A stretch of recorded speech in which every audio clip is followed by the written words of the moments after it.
On today's tip, I'm going to be discussing the different types of turkey sign and what to look for. The first one being turkey tracks. We like to look for tracks in soft, damp soil areas in creek bottoms, maybe old roadbeds or something, where the soil is soft enough where the track will actually leave an impression. A gobbler track will be slightly larger than hen tracks, and after you look at enough of these over time, you'll start to be able to distinguish between the two.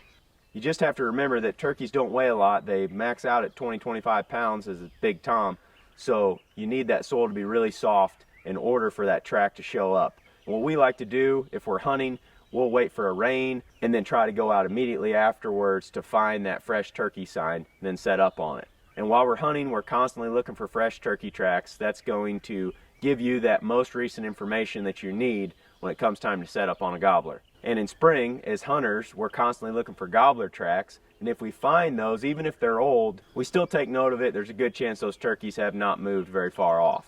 The second piece of turkey sign that we look for is droppings, and we like to find them in areas like this. You can see behind me we got a nice little green road bed right here. We'll come out here midday and we'll walk these road beds out in the corners of these fields and stuff looking for turkey droppings. Gobbler droppings are going to be in the shape of a J. Hen droppings are going to be clumpier, going to look like pieces of popcorn. And if we're trying to determine how old those turkey droppings are, we'll just take our boot, roll it over. If it just crumbles, that means that it was left some time ago. But if it's still damp and moist, that turkey probably hasn't gone too far from that spot. The third one is turkey scratching, and this one's not quite as obvious as the other two, but if you get in some hardwood timber where there's some leaf litter and stuff, you'll be able to see it. And what it is turkeys will throw the leaves to one side or the other, looking for bugs, sprouts, acorns, stuff like that in the woods.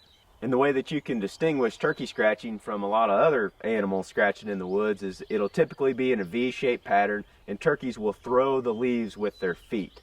So you'll see that patch of ground, that bare ground that they're trying to get to with those leaves thrown out to the side.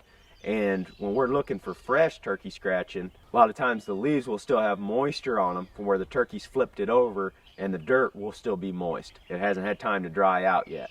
So just to recap, we covered turkey tracks, how to distinguish a gobbler track from a hen track. We covered turkey droppings, how to distinguish hen droppings from gobbler droppings, and we discussed turkey scratching. So keep these tips in mind, hope they help you out, and good luck in the field this year.